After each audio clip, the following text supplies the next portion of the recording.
자, 계속해서 이제 우리 교재 55페이지부터 지문 몇 개만 확인을 해볼게요. 자, 먼저 허가, 허용, 통지 비교하는 지문들. 자, 보시게 되면은 55페이지 1번 지문, 개발 행위 허가를 받은 사업 면적을 뒤에 축소하거나 확장하는 경우 허가를 변경 허가를 받을 필요가 없다. 틀렸죠? 그래서 뭐야? 지금 확장할 때는 허가를 받아야 되고요. 축소할 때는 허가를 받을 필요가 없다. 근데 한 문장 안에 두 개를 다 넣어서 틀린 지문이 되는 거예요. 이게 아주 까다롭다니까. 알면서 당한다니까요. 두 번째 지문. 자, 개발 행위 허가를 받은 사업 면적을 5% 범위 내에서 숫자는 중요치 않아. 확대 또는 축소, 확대 또는 축소 나와 있죠. 이때는 묶으면 안 돼. 얘는 무조건 묶으면 안 돼. 그래서 이때는 뒤에 보니까 허가를 받지 않아도 된다 해서 틀렸죠. 확대의 경우 어떻게 해라? 허가를 받아라. 축소의 경우 어떻다? 허가를 요하지 않는다. 이렇게 가는 거예요. 그래서 이 지문이 그래서 틀린 거야. 자, 세 번째 지문이요. 허가받은 개발 행위에 그 기간을 연장할 경우 허가를 받아야 된다. 이게 이제 그 당시 답이 됐던 지문. 연장할 때 어떻게 해라? 허가를, 확대 연장은 허가를 받아라. 그 다음에 네 번째, 건축물의 건축에 대해서 어쩌고 저쩌고 뒤에 자, 확대하려면 변경 허가를 받아야 된다. 오른편 되는 거예요. 그래서 이렇게 확대나 연장은 허가를 받아야 되고요. 축소나 또는 단축은 허가를 요하지 않고 통지만 하면 됩니다. 넘어가서 다음 페이지. 자, 지문들 상당히 많이 나와 있는데요. 1번 지문 도시군 계획사업 제일 뒤에 가서 허가를 받아야 된다. 틀렸죠? 도시군 계획사업은 허가를 요하지 않는다. 두 번째 지문이요. 자, 도시군 관리계획 시행을 위한 도시개발 사업에 의해서 뒤에 허가를 받지 않아도 된다. 오른편이야. 도시개발 사업은 도시군 계획 사업의 일종이거든요. 세 번째예요. 자, 도시개발 사업 뒤에 허가를 필요로 하지 않는다. 오른편. 4번 지문 도시군 계획 사업 끄트머리 허가를 받아야 한다. 틀린 표현. 중간에 건축물의 건축이든 토지영질 변경이든 공리수면 매립이든 그런 거 현혹되지 마시고요. 주어, 수로, 주어, 서로 끊어가게 되면 딱딱 떨어져요. 5번 지문 도시군 계획사업 끄트머리 허가를 요하지 아니한다 라고 이렇게 하면 옳을 것 같은데 그게 이제 약간 문제를 되게 꼬았던 거야. 도시군 계획사업에 의하지 아니한 개발 행위라는 표현 썼죠. 그럼 결과적으로 도시군 계획사업 허가를 요하지 않는다니까 도시군 계획사업에 의하지 아니한 개발 행위는 결과적으로 어떻게 해라? 허가를 받아야 된다. 이 지문 나왔을 때 막 수험생들 개거품 물었죠. 어려워가지고. 그래서 기본만 암기가 돼 있으면 어떻게 트릭들 쓰는 것들을 쉽게 캐치하실 수 있습니다. 그 다음에 6번 지문 재복구 재난수습 끄트머리 허가를 받지 아니하고 할 수 있다. 7번 지문 재복구 재난수습 1월 이내에 신고를 해야 된다 해서 그래서 재복구 재난수습은 신고사항입니까? 허용사항입니까? 허용사항. 허용사항이라고요. 개념 잘 잡아야 돼요. 신고사항이라는 건 뭐야? 미리 신고를 하는 거죠. 건축시 아니 어떻게 미리 1개월 전에 어떻게 신고를 해? 하늘 운세를 보아하니 지진이 날 것 같아 미리 재복구 신고. 그 전에 한번 그렇게 나왔어요. 말장난하는 문제로. 그래서 주의하실 게 재복구 재난수습은 허용상이라고요. 허용은 하되 다만 하고 나서 1월 이내에 신고를 해라라고 이렇게 되어 있습니다. 그래서 그 정도. 그다음에 7번 보시고 8번 지문 경작 뒤에 허가를 받지 아니한다. 맞죠? 8번 경작을 8번 보셨고 9번 전답 사이에 지목 변경을 수반하는 경작 끄트머리 개발 행위 허가의 대상이 아니다. 맞게 나왔죠?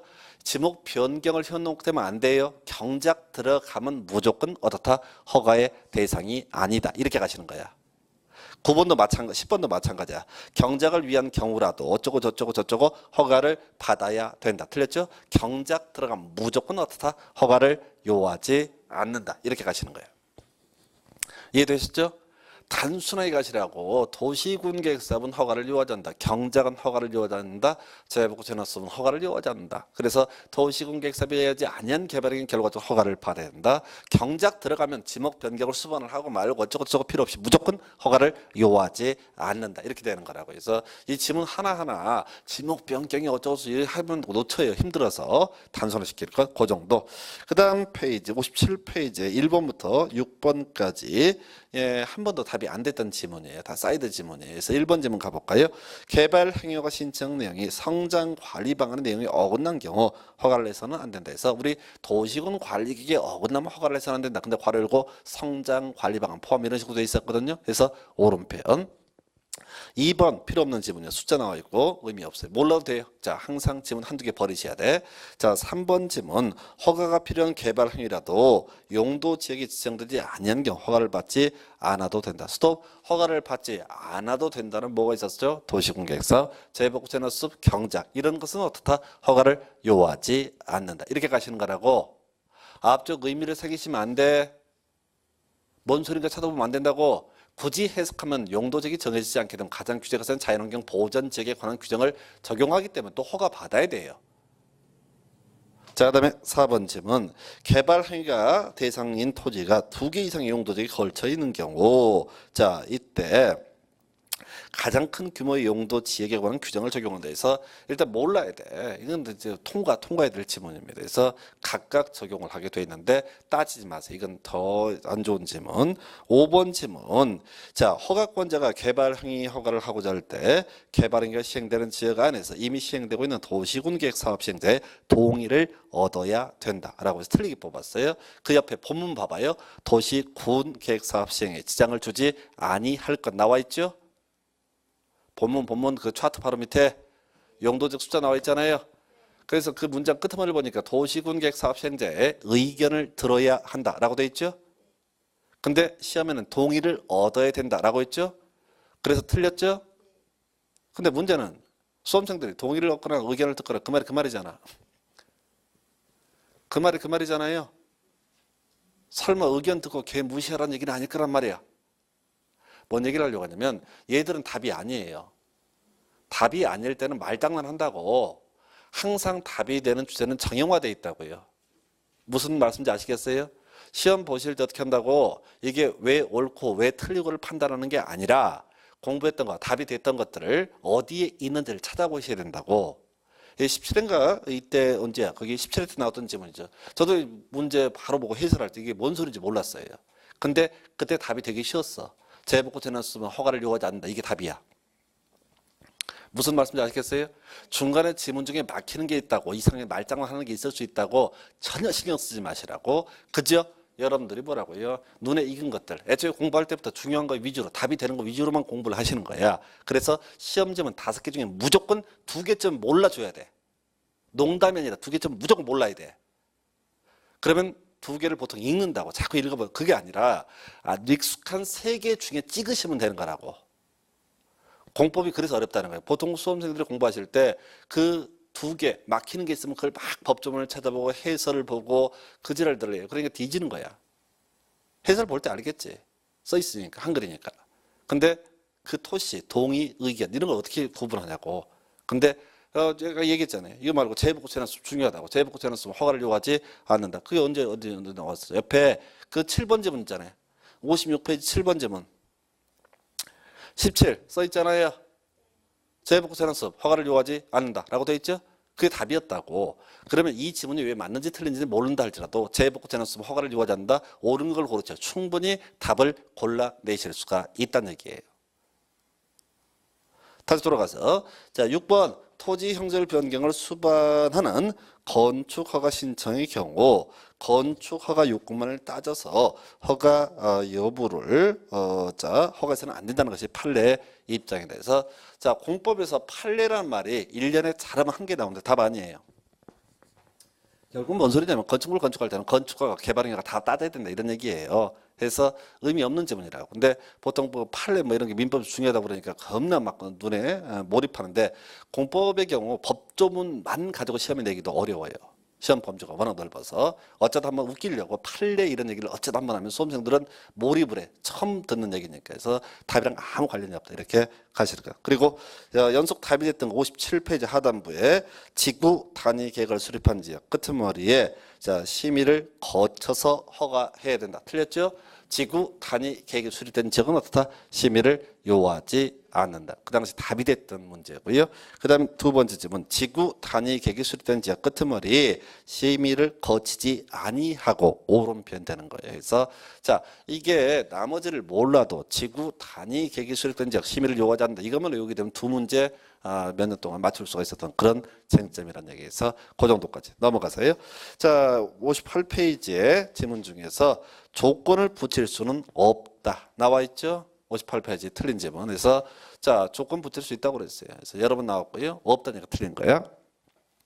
그 다음에 두 번째 박스 환경 오염 방지 뒤에 이행 보증금을 예측해 할 수 있다. 맞는 것 같은데 중간에 트릭을 써놨어요. 지방자치단체라는 표현 들어가 있죠. 지방자치단체의 경우도 다 이행 보증금을 예치하지 않는다 해서 이 지문은 상당히 어렵게 구성했던, 특히나 중간에 말을 바꿔서 어렵게 구성했던 그런 지문이고요. 그러면 여러분들 입장에서 항상 생각할 게 이행 보증금이라는 단어가 뜨게 되면 지자체는 다 내지 않는다. 그걸 떠올리셔야 돼. 내용보다는 세월 다 갑니다. 그래서 그 정도. 그 다음에 이제 준공검사 관련해서 1번은 아까 설명드렸고 별쟁점한테 2번 토속 채취 준공검사를 받아야 한다. 해서 오른편. 그 다음에 3번 질문이 그 당시 문제 답이었는데 토지 분할 뒤에 준공검사를 받아야 한다. 틀렸죠? 우리가 외울 건 뭐라고요? 토지 분할에 대해서는 준공검사를 요하지 않는다. 이거 특이한 거니까 이런 걸 답으로 뽑는다고 원칙이란 예외에 있어서 그렇게 가주시고, 그 다음에 원상 회복을 명할 수 없다. 틀렸죠? 원상 회복을 명할 수 있다. 그리고 58페이지에 거기 있는 문제 보니까 자, 관련 기출 문제로서 국토개혁법상 벌금의 부과 대상으로 규정되어 있지 않은 것은 이렇게 나왔어요. 환장하는 문제입니다. 이거는 그저 개발 행위 허가로 몰빵을 해야 돼 해서 이게 벌금의 부과 대상을 우리가 외우는 게 아니라고 하도 많기 때문에 그래서 거기 3번 좀 보니까 부정한 방법으로 개발 행위 허가를 받고 개발 행위에 착수하지 아니한 자 나와 있죠. 얘를 처벌할 수는 없지. 개발 행위 안 했는데. 아니 말장난하고 있는 거라고. 그래서 수험생들이 절대 이 문제가 뭔 문제인지 이해를 못한다고. 그러면 무조건 벌칙하게 되면 국토계획법에서는 국토계획법밖에 문제 삼을 게 없어요.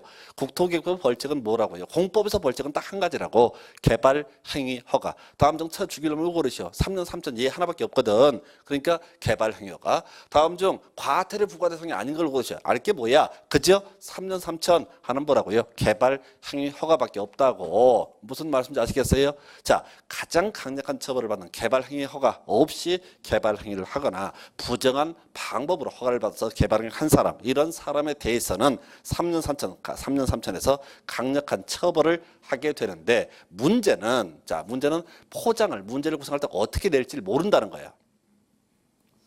그냥 몰빵 무조건 개발 행위 허가 요 정도. 지금 청문은 안 본다고 그랬고, 자 이렇게 해서 보셨고, 그다음에 이제 60페이지 넘어가서 개발 밀도 관리 구역, 기반 시설 부담 구역, 그리고 개발 행위 허가의 제한까지 묶어서 가겠습니다. 그래서 전체 그림 잡으셔야 돼. 자 지금 이런 구조입니다. 그래서 자 지금까지 이제 개발 행위 허가까지 보셨고요. 이제 논의할 것은 자 개발 행위의 어떤 집중 얘기입니다. 그래서 세 가지 제목이 나오는데, 자 개발 행위가 집중됐을 때 발생하는 문제, 기본이 뭐냐면 기반 시설의 부족 문제가 터지게 됩니다. 그래서 자 건물 많이 짓게 되면 사람 많이 모이게 되면 상대적으로 도로, 학교, 공원 좁아지게 될 거예요. 그래서 기반시설 부족 문제 터지고요.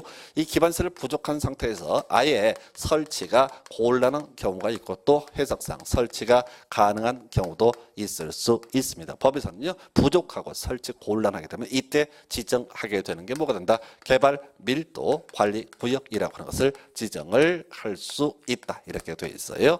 그 다음에 기반시설 부족하고 해석상 설치가 가능한 지역 등을 대상으로 해서 지정하는 게 뭐라고요? 기반시설 부담 구역이라고 하는 것을 지정을 할 수가 있다. 이게 이제 기본 구조고요. 그 외에 쓸 거 없어요. 그냥 머릿속에 다 외우면 되니까. 자, 그 다음에 이제 나중에 나오는 게 개발이 집중해서 발생하는 난개발 방지라든가 또는 형평성 확보와 관련해서 논의가 되는 것이 일정 기간 동안 아예 허가를 금지하게 되는 개발 행위 허가의 제한이라고 하는 주제. 뭐 이런 식의 이제 크게 세 가지 주제로 구성이 되어 있고요. 과거에는 지금 이제 주로 문제 구성하는 양식을 보게 되면은 개발 밀도 관리 구역과 기반 시설 부담 구역을 비교하는 것이 기본 논의 대상. 자, 일단 가기에 앞서서 자, 내용 보기 앞서 항상 기억하고 가야 될 게 앞에서 용도 구역이라고 하는 것을 설명을 드렸는데 용도 구역이라고 하는 거 개발 제한 구역, 시가화 조정 구역, 수산자원 보호 구역, 도시 자연 공원 구역, 입지 규제 최소 구역까지 이렇게 5개를 묶어서 부를 때 뭐라 부른다? 용도 구역이라는 표현을 쓰게 됩니다. 그래서 자, 중요한 거 그게 외우기 싫으면 꼭 알아야 될 게 개발 밀도 관리 구역, 기반 시설 부담 구역은 구역이란 용어를 쓰고 있지만 뭐는 아니다. 용도 구역은 아니다 해서 이미 이제 우리 문제 가지고 설명드렸다시피 다음 중 관리계획 아닌 걸 고르시오. 23회 때 25회 때 계속 나왔던 것이 바로 개발 밀도 관리 구역 지정해서 틀리게 뽑았어요. 그래서 이게 개발 제한 구역하고 이름이 비슷하니까 착각할 수 있는 것들. 마치 이제 광역 계획권 할 때 광역시 끌고 들어와서 틀리게 뽑듯이 용도 개발 제한 구역하고 개발 밀도 관리 구역에서 이름이 비슷해서 착각할 수 있는 영역이 되겠습니다. 그래서 자, 그럼 이제 개발 밀도 관리 구역도 봐야 되는데 미리 이제 말씀드릴게 개발 밀도 관리 구역하고 기반 시설 부담 구역 비교해서 출제합니다. 비교해서 항상 비교해서 출제를 하기 때문에 애초에 공부할 때도 비교해서 접근을 하실 것. 일단 개발 밀도 관리 구역에서 외울 거 크게 4개입니다. 4개 갖고 주구장창 우려먹어요. 제일 첫 번째 쟁점 바로 의와 관련이 되어 있는데요. 자, 기반 시설이 부족하고요. 그 다음에 또 하나가 설치 곤란한 지역에 대해서 지정하는 게 뭐가 된다? 개발 밀도 관리 구역에서 자, 이런 얘기 이건 뭐냐면 난개발이 된 지역이었죠. 그래서 어느 시점에 가서 보니까 도로 상하수도 부족하고 학교 부족한 상태인데 이미 개발이 포화가 돼서 학교를 도로를 확대할 그럴 공간이 없을 때 지정하는 게 뭐가 된다? 개발 밀도 관리 구역. 그래서 시험 문제에 나올 때 이렇게 나온다고 다음 주 기반 시설 부담 구역 지정 대상 지역 틀린 것을 고르셔. 답이 부족하고 설치 곤란. 왜? 부족하고 설치 곤란은 뭐가 된다고요? 개발 밀도 관리 구역. 이렇게 기억을 해 주셔야 되겠습니다. 두 번째 지정 기준이라고 하는 거 나와 있죠. 자, 이거는 이제 거의 구성 안 되는데 묶어서 가야 돼. 기준은 무조건 누구 정한다? 국토교통부 장관. 2개 외우셨어요. 자, 세 번째 항목 이제 정리를 해보겠습니다. 자, 지금요 우리 앞에서 기반 시설이 부족하고 그 설치가 곤란한 지역에 대해서 뭘 지정한다? 개발 밀도 관리 구역을 지정한다라고 이렇게 전제했어요. 그런데 우리가 이제 기반 시설이 부족하고 설치 곤란 너무 포괄적입니다. 좀 더 구체적으로 알려주세요 라고 하게 되면 그걸 이름하여 뭐라 부른다고요? 도로 상하수도. 이게 가장 베이스예요. 그리고 기반시설의 가장 대표값이 뭐라고요? 도로 상하수도. 그리고 거기서만 학교가 추가가 됩니다. 그래서 앞으로도 기반시설이라는 용어를 간간히 공부하게 될 텐데 항상 용어의 정의할 때는 기반시설의 대표값은 도로와 상하수도. 다시 갑니다. 개발 밀도 관리구역은 기반시설 부족하고 설치가 곤란한 지역에 대해서 지정한다. 그랬을 때 좀 더 구체적으로 얘기를 해달라. 도로 상하수도 학교 2년 20% 숫자를 묶어가는 거야. 도로 상하수도 학교 2년 20% 이게 바로 뭐라고요? 개발 밀도 관리구역 지정 기준이라는 거예요. 그래서 자, 부족하고 설치 곤란 너무 포괄적이니까 좀 더 디테일하게 구체적으로 설명은 뭐라고요? 도로 상하수도학교 2년 20%. 물론 거기 이제 법조문을 보면 주거지역, 상업지역, 공업지역 등으로서 이런 표현 나와 있어요. 이거는 다 수식어에 불과하게 됩니다. 의미는 이런 얘기예요. 어떤 토지의 개발 정도가 기반 시설이 부족하고 설치가 곤란할 정도다라고 하면 아무래도 용도적 도시적이 될 것이고 그중에서 주상공에 한정되게 될 것이다. 이렇게 해석을 합니다. 그래서 자, 도로 상하수도학교 2년 20% 그리고 마지막 지정의 효과라고 해서 용적률 50% 강화 적용 이렇게 얘기를 합니다. 그래서 자, 이 정도가 외울 거 전부예요. 개발 밀도 관리 구역 했을 때 외울 거 4가지 줄줄 나와야 돼. 부족하고 설치 곤란 기준은 국토부 장관 그리고 도로 상하수도학교 2년 20% 그리고 마지막 결론이 뭐라고요? 용적률 50% 강화 적용 이렇게 4개를 외우시라고 무조건 이것만 외우셔. 그리고 시험에는 꼭 이런 식이야. 부족하고 설치 곤란 기반시설 부담구역 지정한 데서 틀리게 뽑아줄 거예요. 자, 그다음에 도로상하수도학교 2년 20% 기반시설 부담구역 틀렸다고. 자, 그다음에 용적률 50% 강화 적용 기반시설 부담구역 틀렸다고요.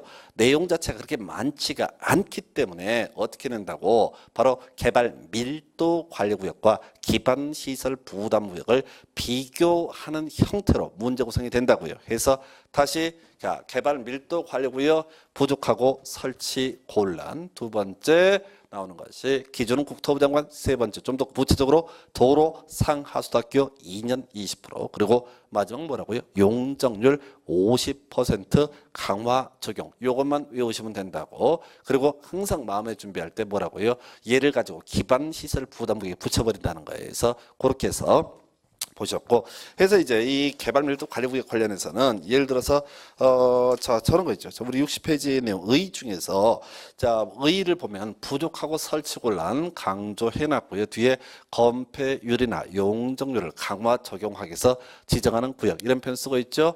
예, 이런 거 읽으면 안 돼. 이 법이라고 하는 게 전혀 앞뒤가 안 맞는 게 너무너무 많습니다. 그래서 결과적으로 개발 밀도 관리구역은 뭐만 강화시킨다고요? 용적률 50% 강화 적용. 제일 효가 나와 있죠. 해서 옛날에는 막 뭉뚱그려 출제하는 그런 경향이 있는데 요즘은 깔끔하게 출제를 하기 때문에 절대 용적률만 50% 강화 적용. 그래서 이 개발 밀도 관리구역은요 2002년도에 우리 법에 들어왔어요. 그 당시 이 법 자체가 난개발 막기 위해서 개발 행위 과제를 도입을 하고, 그리고 난개발이 된 지역에 대한 억제 통제를 하기 위해서 개발 밀도 관리구역 제도를 도입을 했다고요. 근데 이 시장구조가 보통 지정을 하거든요. 법에서는 시장구조 지정하게 돼 있는데 어떤 시장구조도 이거 지정 못해요. 지정하면 토지 가치가 딱 반으로 줄어드는 거다. 용적률 50% 강화 적용이라는 얘기는 토지 가치가 반으로 줄어버린다고.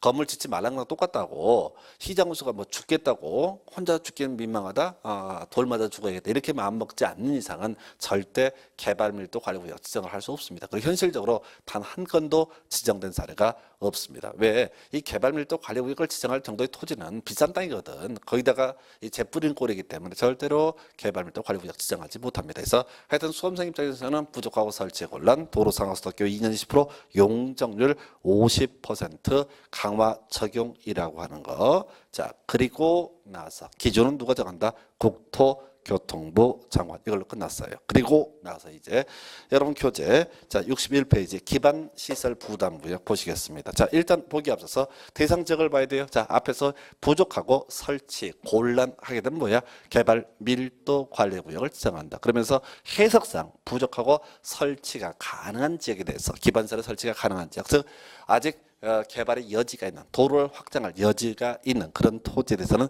기반시설 부담구역을 지정한다라고 해서 일단은 일단 거기서 중요한 키워드 기반시설 부담구역이란 나머지 다 필요 없고요. 개발 밀도 관리구역 외 지역으로서 라고 되어 있죠. 해서 대상 지역 자체가 다르다 이렇게 해석을 할 수 있겠고요. 해서 거의 지문들 나와 있지만 개발 밀도 관리구역과 기반시설 부담구역은 중복하여 지정할 수 있다 없다? 없다라는 결론에 도달하게 됩니다. 그래서 27회 때 이걸 갖고 답을 뽑았어요. 중복 지정할 수 있다, 이 없다 이걸 가지고 쟁점을 삼습니다. 그래서 자, 기반시설 부담구역 첫 번째 암기하실 상 그 대상 지역은 자, 개발 밀도 관리구역 외 지역을 대상으로 지정한다라고 이렇게 볼 것이고, 개념은 그렇습니다. 개발 밀도 관리구역이 지정되면 용적률 50% 강화 적용 주구란 땅이고요. 기반시설 부담구역은 허가해 주는데 어떻게 해준다고요? 바로 돈 받고 허가해 줍니다. 기반시설의 부담을 전제로 허가해 주는 지역이 뭐라고요? 기반시설 부담구역. 삥 뜯는다 이런 얘기예요. 그래서 삥 뜯는 동네가 기반시설 부담구역에 대해서 첫 번째 개발 밀도 관리구역 외 지역이 되어 있고, 두 번째 기준은 누가 정한다? 국토교통부 장관. 뭐 이건 이제 단독으로 되는 문제고, 그 다음에 주로 이제 과거에 나왔던 것 중에 하나가 지정 대상 지역이에요. 거기 이제 개수가 4개가 나와 있어. 근데 이제 키워드가 뭐냐면 완화, 그 다음에 개발 행위 허가 건수 인구 증가율 4개예요. 그래서 바로 비교 들어가야 돼. 아까 도로 상하수도학교 2년 20% 하게 되면 뭐가 된다? 개발 밀도 관리고요. 완화 개발 인허가 건수 인구 증가율 하게 되면 그 숫자는 20%예요. 숫자는 의미 없어.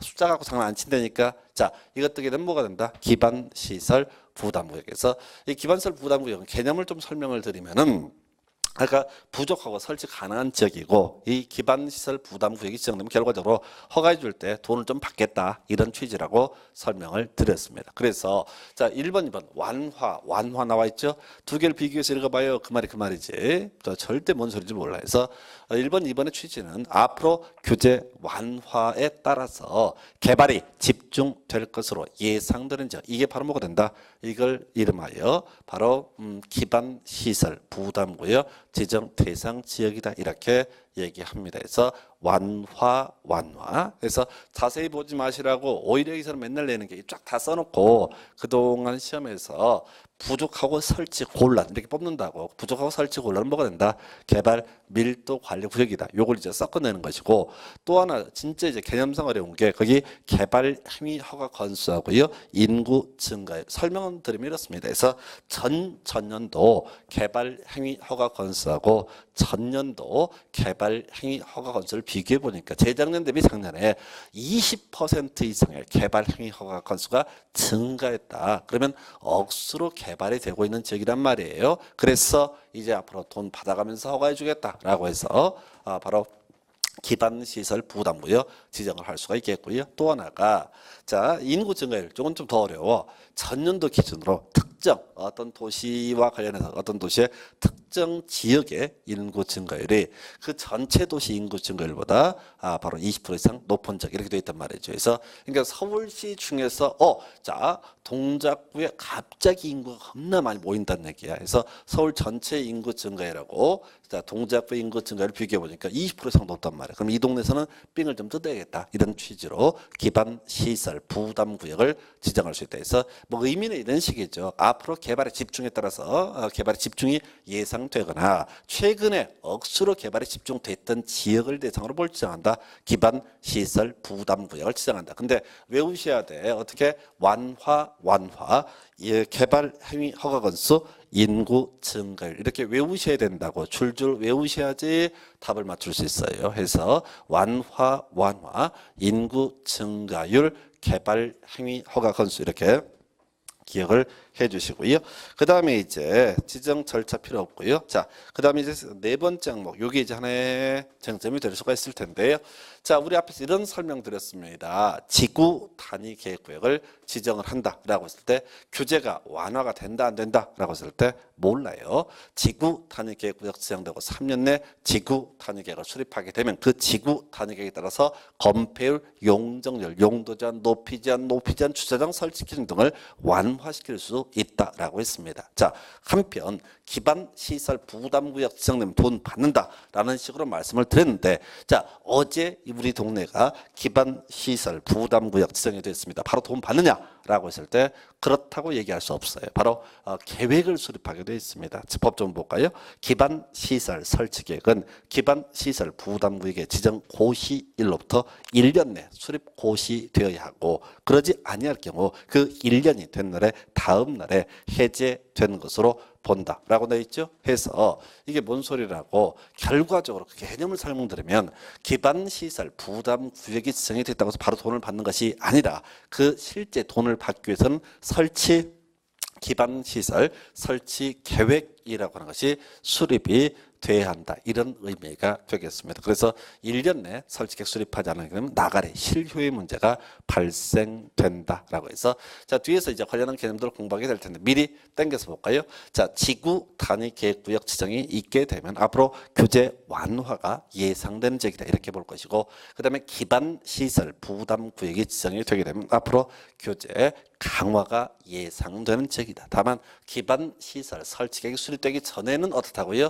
따로 이 돈을 내지 않는다. 기반 시설 설치 계획이 수립되면 그때부터 어떻게 한다? 실질적으로 돈을 내게 된다. 요렇게 정리를 하셔야 됩니다. 그래서 자 외울 거 다시 개발 밀도 관리구역 외 지역으로서 요거 하나이고요. 두 번째 완화 개발 행위 허가 건수 인구 증가율. 세 번째 기준 국토부 장관. 네 번째 설치계획 기반시설 설치계획 1년 내 수립을 해야 되고 1년 내 수립이 됐다는 전제 하에서 설치 비용을 납부할 의무가 있다 해서 4개예요. 다음 페이지 넘어가서 자 이제 기반 시설 설치 비용의 부과 대상에 대해서 살펴보겠습니다. 그래서 기반시설 부담구역 지정됐고요. 설치 계획도 수립이 됐다는 전제 하에서 얘기를 하는 거예요. 그랬을 때 개발 환경이 겁나 많아서 건축물의 건축, 공작물의 설치, 토지 형질 변경, 토석 채취,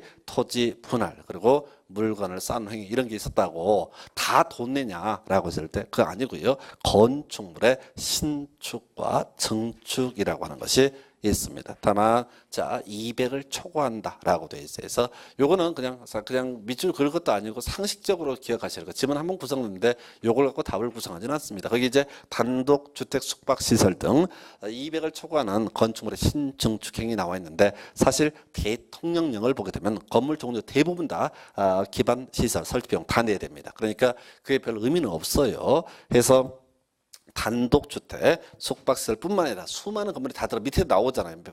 유발개수에서 지금 이거 몇 개만 뽑아놓은 건데 사실상 우리 건축물이 32개로 분류한다고 그랬었고요. 다 낸다고 보시면 돼. 간단하게 해서 지금 이제 기반시설 부담구역입니다. 그리고 설치계획 수립됐습니다. 그리고 일정한 건축물의 신증축행위 200제곱미터를 초과한다라고 하면 설치 비용을 납부할 의무가 있다. 그리고 나서 이제 짜증나는 거 기반시설 유발개수 이걸 외우셔야 돼. 요즘은 계속 문제 구성을 2번이나 최근에 5년 동안 2번이나 했거든요. 해서 이 문제가 사실 엿먹으란 문제인데 2번 냈으니까 이제 어쩔 수 없이 다 외우셔야 돼. 근데 다는 절대 때려 죽여도 못 외워. 해서 상징감 몇 개로 외우겠으면 순서 물어보는 문제거든요. 해서 가장 돈 많이 받는 게 뭐가 된다고요? 위락시설 2.1이라고 돼 있잖아요. 그러니까 200을 초과하는 면적, 200을 초과하는 신증축 요걸 전제로 했을 때 이 숫자가 클수록 돈도 더 많이 받겠다 이런 취지예요. 두 번째 나와 있는 거 제2종 근생시설 해서 1.6 나와 있죠. 외울 거 몇 가지 상징적으로 기억할게. 숙박시설, 위락시설 제일 2.1 엄청 세다. 그 다음에 1.6인 2종 근생 그리고 1.3에 1종 근생 나와 있죠. 2종 근생, 1종 근생보다 사람 많이 모이는 걸 봐서 돈을 더 많이 받겠다. 그리고 숙박시설 나와 있네. 숙박시설 그리고 의료시설 나와 있죠. 그리고 단독주택 이런 순서로 해서 어차피 숫자까지 외우는 건 별 의미는 없어 보이고요. 어차피 순서 물어보는 문제로 주로 출제가 되기 때문에 제일 아직은 나오지 않지만 제일 유발개수가 큰 것이 위락시설 그리고 2종 근생, 1종 근생 그다음에 숙박 의료 단독주택에서 다시 위락시설 그다음에 2종 근생, 1종 근생, 숙의단 이 정도로 할까요? 숙박시설, 의료시설, 단독주택에서 이렇게 대표적인 상징감 몇 개 외우셔서 끝내셔야 돼서 다시 위락시설이 있고요. 그다음에 2종 근생, 1종 근생, 숙의단 이런 순서다. 이 정도로 외워두시면 지금까지 문제 거의 다 해결을 하실 수가 있습니다. 어차피 이 파트는 다 외워서 효부를 볼 만한 그런 성질의 것이 아니라는 거예요. 그래서 상징값 가지고 보셔야 되고요. 그리고 보통 이 기반시설 유발 개수 문제를 내게 되면 거의 수험생들 초토됩니다. 사실. 못 외우니까. 어찌됐든 건폐율 용적률만큼은 아니지만 어찌됐든 요즘에 숫자 물어볼 수 있는 게 국토기획법 요거밖에 없어요. 건폐율 용적률 말고는 직접 물어보는 숫자 덩치가 되는 것이 기반시설 유발 개수밖에 없습니다. 그래서 그렇게 강조를 드리게 될 것이고요. 그 다음에 기반시설 설치 비용의 납부 나와 있죠. 다시 얘기 시작합니다. 기반시설 부담구역, 개발, 밀도, 관리구역, 외 지역으로서 완화, 개발 행위 허가 건수, 인구 증가 이런 요건을 갖추게 되면 기반시설 부담구역 지정했었고 그리고 설치계획 1년 내 수립이 됐습니다. 그리고 200을 초과하는 신증축 행위를 하는 자가 있습니다. 그러면 기반시설 유발 개수 아까 우리 위락이 제일 위에 있었나요? 그 다음에 2종 1종 그 다음에 의단해서 숙박시설, 의료시설, 단독주택 이런 순서에 따라서 일정 비용의 기반시설 설치 비용을 납부를 해라. 납부 문자예요. 기반시설 부가대상 건축행위를 하는 자 그 비용을 내야 된다 해서 뭐 이건 쟁점이 안 되고요. 자, 관련 질문이 나왔는데 큰 포인트 안 되고 여기서 두 번이나 답을 뽑았던 게 물납이에요. 물납. 지금 원래 기반시설 부담구역 안에서 자 기반시설 확보해라라고 했을 때 도로 3m 확보하고 이럴 수는 없다는 얘기죠. 현금 계산할 거예요. 그런데 물납 인정될 수 있다라고 해서 보니까 24, 25 연속 답이 됐는데 기반시설 설치 비용은요. 현금 납부를 원칙으로 하되 부과 대상 토지 및 이와 비슷한 토지론 납부를 인정할 수 있다. 이걸 뭐라 부른다고요? 물납. 해서 24회 때, 25회 때는 옳은 걸 고르셔서 답을 뽑았고요. 그 옆에 하단부에 있는 지문 24회 때는 틀린 거에서 물납할 수 없다. 토지론 납부 인정할 수 없다라고 해서 답을 뽑았어요. 자, 출제의 의도를 보여드릴게요. 여기 지금 여러분들 이제 교재 정리된 거 보니까 그렇지 일반 교재 같은 경우는 여기 안에 이 중간 얘기에 어마무시한 정말 한 3페이지, 4페이지가 더 들어가요. 중간에.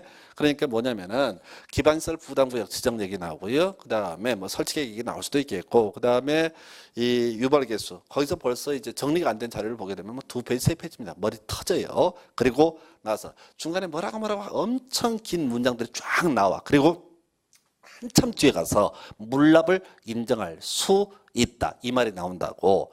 그러면 대부분의 수험생들은 거기까지 찾아가지도 못해 힘들어가지고 이따가 세월 다 보내서 물납을 인정할 수 있다. 이게 이제 최근 5년간 2번이나 답을 뽑은 그런 주제가 되겠고요. 그 다음에 이제 설치 대상 기반 시설 나와 있죠. 해서 이게 지금 26회, 27회 연속 뽑았던 문제인데 자, 이 돈 받아서 어떤 기반 시설을 설치하느냐라고 하는 거예요. 한번 볼까요? 법조문 구조를 보게 되면 답을 뽑을 수 있는 게 한정이 되어 있어요. 첫 번째 도로 나와 있죠. 두 번째 공원, 녹지, 학교, 수도, 하수도, 폐기물 처리소 이런 게 나와 있다고 절대 못 외워. 자, 근데 이건 딱 답이 정형화되어 있는 게 학교를 보게 되면 고등교육법 제2조에 따른 학교 제외라고 이렇게 되어 있어요. 그 고등교육법 2조에 따른 학교에다 그 대학이라서 대학이라고 대학 제외가 되는 거 대학 제외. 즉 어떤 저희 기반시설 부담구역입니다. 그러면 자, 이 기반시설 유발 개수 등에 따라서 일정한 비용을 받아냈다 하십시다. 거기다가 도로, 상하수도, 학교, 폐기물 처리시설 뭐 이런 것들을 설치를 한다. 공원, 녹지 이런 것들을 설치하는데 다만 대학을 그 돈을 가지고 대학을 설치하는 것은 아니다라고 하는 거예요. 그래서 이 문제는 상당히 꽈놨던 그런 문제예요. 고등교육법 2조에 따른 학교가 뭐냐라고 했을 때 이게 대학을 얘기합니다. 그래서 전문대학, 대학교 뭐 이런 식으로 해서 대학 시리즈야. 모든 대학은 포함되지 않는다. 즉 이거 하나만 갖고 내는 거예요. 26회 때 질문 한번 구성했고 27회 때는 아예 박스형인가로 아예 대놓고 물어봅니다. 그래서 기반시설 부담구역 안에서 설치해야 되는 기반시설 아닌 것을 고르시오. 이런 식의 문제에서 답을 대학 이렇게 출제를 하게 됩니다. 그래서 이 정도까지가 기반시설 부담구역에서 일단 앞쪽에서 지정 등에 대해서는 맨날 나오는 게 이제 개발 밀도 관리구역, 기반시설 부담구역 비교하는 형태의 문제들 예상을 해볼 수가 있겠고요. 그리고 지금 이제 설치비용 납부 등에서 그러니까 지금 했던 이 정도 가지고 지금 한 15년 동안 문제 구성을 하고 있고요. 나머지 내용들은 지문 자체 나오지도 않았습니다. 그 정도까지 보시겠고요. 자, 마지막 주제가 63페이지 개발 행위 허가의 제한. 전체 그림부터 보겠습니다. 개발 밀도 관리구역 허가해 준다 안 해준다? 허가해 줍니다. 대신 용적률 50% 강화 적용 이래 봤었죠. 한편 기반시설 부담구역 허가해 준다 안 해준다? 허가해 준다. 200을 초과하는 신청축행위로서 아까 우리 이제 제일 위에 있던 게 위락설이 있었고요. 그 다음에 2종 근생, 1종 근생, 뭐 숙의단, 숙박의료, 단독주택 이런 순서에 따라서 일정한 비용을 납부하는 걸 전제로 허가를 해준다. 그리고 지금 돈 얘기될 개발 행위 허가의 제한이라고 하는 것은 아예 허가가 일정 기간 동안 금지가 되게 된다. 이렇게 정리합니다. 그래서 다만 이 개발 행위가 제한받는 사실 공부가 되게 간단해요. 딱 외울 거만 딱 외우면은 유형이 되게 간단하게 접근하실 수 있습니다. 그래서 자, 일단 개발 행위가 제가 이제 분석을 했을 때 난개발 방지 관련해서 두 가지가 있고요. 형평성 확보 관련해서 총 3가지 사유가 있습니다. 먼저 내용 보지 마시고요. 난개발 방지는 그 제한 기간 기본 3년 1회 한해서 3년 이내 기간이라고 되어 있어요. 최장 몇 년까지 3년. 한편 형평성 확보와 관련해서는요. 기본 3년입니다. 그리고 자 1회 2년의 범위에서 연장할 수 있다라고 해서 소위 형평성 확보와 관련해서는 최장 몇 년까지 허가를 제한할 수 있다? 5년까지 허가를 제한할 수 있다. 그러니까 이렇게 가는 거죠. 자 일단은 기간하고 같이 묶어서 항상 문제 구성을 하니까 자 3년짜리 2개 난개발 방지 그리고 자 그다음에 5년 또는 3년에 1회 2년 최장 5년까지 허가를 제한할 수 있는 것이 뭐가 된다? 형평성 확보와 관련돼 있다라고 해서 이렇게 일단 정리를 하시고요. 근데 이 파트에서는 외울 게 딱 2가지예요. 바로 형평성 확보. 사연 몇 개 있습니까? 3개 있는데요. 그중에 첫 번째 시험에 내지 않습니다. 왜 안 내는지 아시겠죠? 너무 길잖아요. 이거 다 쓰다가 죽어요. 사람들 토하고 난리야. 그거 안 내. 그럼 남는 게 2개예요. 지구 단위 계획을 지구 단위 계획 구역으로 지정된 지역, 그리고 기반 시설 부담 구역으로 지정된 지역 나와 있죠. 해서 개념부터 설명드릴게요. 자, 형평성이라고 하는 거 짧은 기간 안에 규제 내용이 바뀐다라고 하면 우리 형평성 시비를 걸 수가 있을 거예요. 자, 그런데 한번 가보겠습니다. 지구 단위 계획 구역 지정됐습니다. 그럼 앞으로 규제 완화가 예상되는 지역이에요. 다만 논의의 전제가 뭐냐면 지구 단위 계획 구역이 지구 단위 계획 구역 지정했다고 해서 바로 규제 완화가 되는 것이 아니라 뭐가 필요하다고요? 지구 단위 계획이라고 하는 개념이 필요하다고요. 즉 지구 단위 계획 3년 내 수립이 됐을 때 뭐 1년 내 수립이 될 수도 있고 2년 내 수립이 될 수도 있는데 하여튼 지구 단위 계획 수립이 되면 그때부터 어떤 규제 완화의 문제가 발생한다. 하나 더. 자, 우리 앞에서 기반시설 부담구역이라고 하는 거 지정을 하죠. 기반시설 부담구역 지정하게 될 테고 그 다음에 기반시설 설치 계획이라고 하는 거 몇 년 내? 1년 내 수립을 하도록 했었습니다. 그래서 기반시설 부담구역이 지정된 상태에서 설치 계획 수립되기 전이다. 그러면 돈 받는다 안 받는다? 받지 않는다. 이게 논의의 전제예요. 그래서 어떤 지역이 지구 단위 계획 구역으로 지정이 됐다라고 한다면 앞으로 지구 단위 계획 수립에 따라서 규제 완화가 예상되는 지역 이런 의미를 가지고 있고요.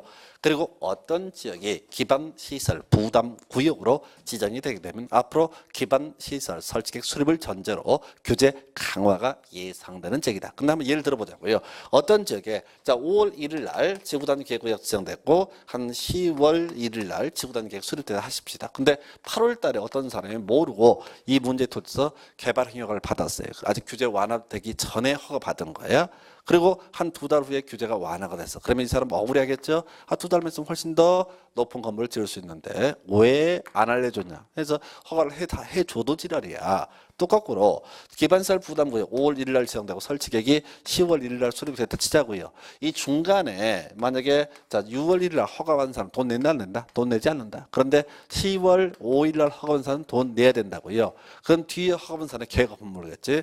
누구는 뭐 2달 전, 3달 전은 돈 안 내고 나보고 갑자기 돈 내라고 그러고 너무 억울하다. 근데 만약 이 기간이 2달, 3달이 아니라 5년이다 라고 하게 되면 그걸 갖고 억울하다고 얘기하는 사람이 웃긴 사람이죠. 그래서 자 시간이 그 아픔을 치유해 주나 보죠. 그래서 소위 그래서 결국 이제 외울 게 뭐라고요? 지구 단위 계획 구역으로 지정된 지역 그리고 기반 시설 부담 구역으로 지정된 지역에 대해서는 기본 3년에 1회 2년 최장 5년까지 다 허가를 제한할 수 있다. 이것만 주구장창 외우는 거야. 해서 모든 얘기의 결론 이걸로 다 해결을 하실 수 있습니다. 그러면 그 형평성 확보의 첫 번째 항목 도시군 기본계획 또는 관리계획을 수립하고 있는 지역으로서 그 기본계획 또는 관리계획이 결정될 경우에 개발 행위허가의 기준이 크게 달라질 것으로 예상되죠. 이건 시험에 안 나온다고 그랬어.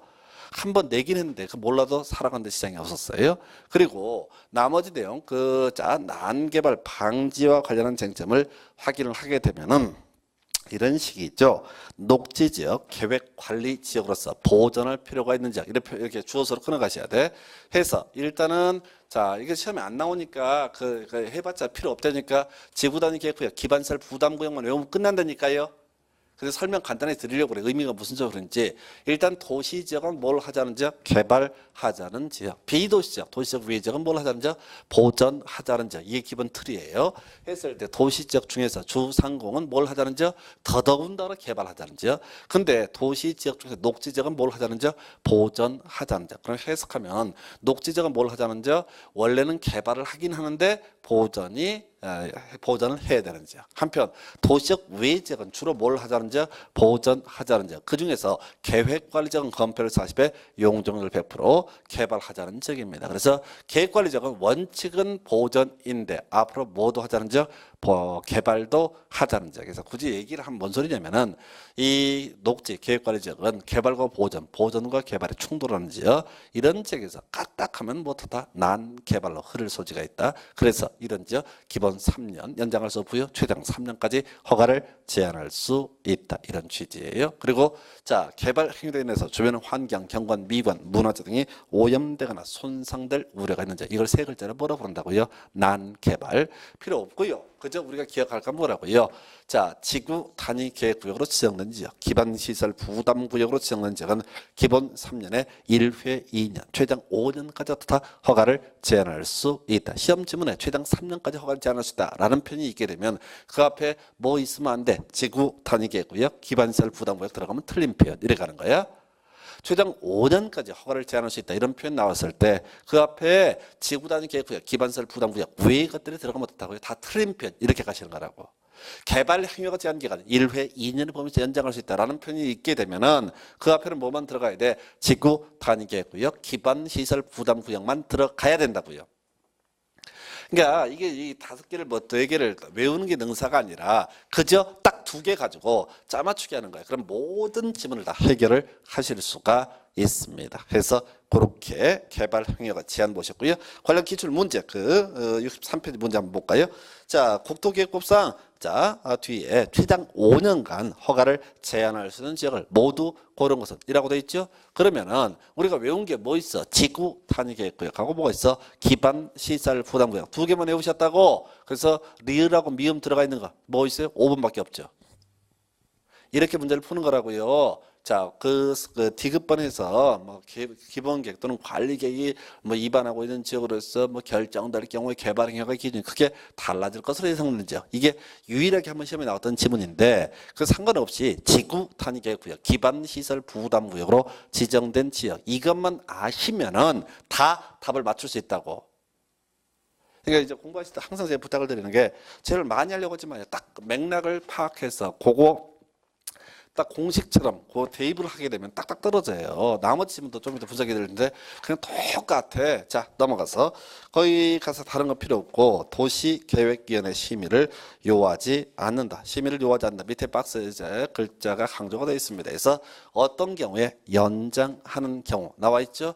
딱 한 번 나왔던 지문이 별로 중요치 않는데 자, 우리 앞에서 지구단위 계획구역 기반시설 부담구역으로 지정된 지역은 기본 3년에 1회 2년 최장 5년까지 개발 행위가 제한할 수 있다. 한편 원래 뭘 하든 간에 무조건 도시계획의 심의는 거치는 게 원칙입니다. 그런데 연장을 할 때는 어떻다? 1회 2년의 범위에서 연장할 때 이때는 어떻다? 심의를 요하지 않는다. 그렇다 치고요. 그 다음 문제 나와 있죠. 문제 보시게 되면 이것도 그래.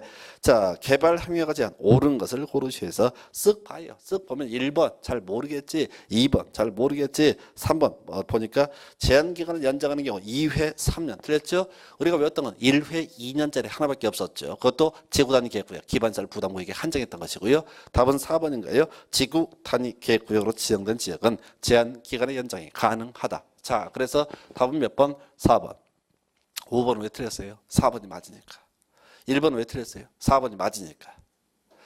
이렇게 가시는 거라. 그러니까 여러분들이 이 중에서 실질적으로 알만한 지문은 3번, 4번 2개밖에 없어요. 나머지 읽어서 봤자 안 외워진다니까. 3번, 4번 그저 제가 개발 행위가 제한 파트에서는 지구단위 계획구역 지정된 지역, 기반시설 부담구역 지정된 지역, 기본 3년에 1회 2년, 최장 5년까지 허가 제한할 수 있다. 이거 갖고 모든 문제 지문을 다 풀 수가 있다고요. 그래서 이렇게 해서 문제까지 보셨고요. 자, 앞에 지문들 보면서 정리하도록 하겠습니다. 여러분 자료 기준으로 몇 페이지부터 다시 60페이지인가요? 자, 60페이지부터 지문 한번 볼게요. 자, 개발 밀도 관리구역 관련한 내용부터 확인하겠습니다. 다시 기본 외우셔야 돼. 부족하고 설치 곤란, 도로 상하수 학교 2년 20%, 용적률 50% 강화 적용. 그다음에 지정 기준은 누가 정한다? 국토교통부 장관이 정한다. 요렇게 뼈대 잡아주시라고. 그래서 이제 60페이지 지문 보겠습니다. 1번 지문, 위에 박스 1번 지문. 주상공 지역에서 기반 시설의 설치가 곤란한 지역. 자, 뒤에 지정해서 용적률을 강화 적용할 수 있다 해서 자, 오른편 되겠습니다. 그래서 개발 밀도 관리 지정할 수 있죠. 그래서 지금 앞에서 부족하고 설치 곤란이 키워드였고 좀 더 구체적으로 주상공 지역으로서 도로 상하수 학교 2년 20% 이렇게 표현했습니다. 그걸 이제 뭉뚱그려서 지문을 구성한 것이고 두 번째 지문 엄청 기네요. 뒤에 가볼까요? 지정될 수 있다. 뭐로? 개발 밀도 관리고요. 그러면 그 앞에 뭐 있어야 돼? 주상공 들어가도 좋고 아니어도 좋고 그리고 자, 도로 상하수학교 2년 20%. 2번 지문에서는 학교 나와 있죠? 20% 나와 있죠? 해서 오른편. 답 아니야. 다 이런 것들. 시험 지문에 뜰 때 틀린 걸 고르셔야 할 때 옳게 내는 지문이라고요. 3번 지문. 자, 공업지역에서 자, 개발로 인해서 기반 시설의 수용 능력이 부족할 것으로 예상되는 지역 중 설치가 곤란한 지역, 개발 밀도 관리 구역 지정할 수 없다. 없다 틀렸다죠? 해서 부족하고 설치 곤란이 뭐라고요? 개발 밀도 관리 구역 지정할 수 있다. 그 앞에 수식으로서 뭐가 붙을 수 있다? 도로 상하수학교 2년 20% 이렇게 지정을 해드렸습니다. 해서 3번 없다니까 틀렸다고. 그러니까 이런 질문 읽으실 때 뭐 이제 내용 자체가 어렵진 않지만 항상 없다 찾아보시라고 훈련적으로 자꾸 테크닉을 훈련하게 되면 점수가 잘 나와요. 4번 지문요. 개발 밀도 관리 구역에 대해서는 기반 시설의 변화가 있는 경우 이를 즉시 검토해서 그 구역 해제 등 필요한 조치를 해야 된다 해서 틀렸고요. 신경 쓸 거 없어. 우리 공부 안 했던 거잖아. 주기적 검토입니다. 고치지 마요. 시험 지문에서 한두 개 황당한 지문 뜨게 되면 패스야. 통과해. 절대로 현혹되면 안 돼. 이게 주기적 검토인데 즉시 검토라고 해서 틀리게 뽑았다고. 근데 하지 말라니까 그저 외울 거 단순화시켜야 돼요. 여러분들 공부하실 때 제일 안 좋은 게 해설 쓰는 거, 해설 쓰는 거. 이건 이런 것이고 저건 저런 것이고 다 필요 없어. 그냥 3개, 4개 쳐 외워라. 그러면 그것만 단순하게 외우게 되면 답을 고를 때 아무런 지장이 없고 욕심이 생겨서 아는 게 많다 보니까 이것도 하나 외우고 저것도 외우게 되면 시험 보실 때 죽어나요. 왜? 다 어디서 본 것들이거든. 어디서 본 것 같아. 최악이야, 최악. 그 공부를 이렇게 특히 공법 같은 경우가 3년 4년 해도 40점을 맞네 이렇게 하는 이유가 대부분 수험생들이 그렇게 하는 이유가 뭐냐면 일단 머리 나빠서 그래. 머리가 더럽게 나쁘면서 자기 분수를 모르는 거야. 사람이 절대 외울 수 없는 영역들을 다 꼬치꼬치 쳐본다고. 겁나 무식한 거예요, 그거. 그래서 부지런까지 해. 최악이에요. 그 최악이라니까 사람이 할 수 없는 영역이라고 이건요. 그 토씨들 아까 뭐 의견을 드린다를 뭐 동의를 얻었는데 틀리게 뽑아주는 경우가 있다고. 그런 것들은 신경을 쓰실 필요가 없다고. 답 되는 것만 딱 외우시면 되는 거라고. 정형화 돼 있다고.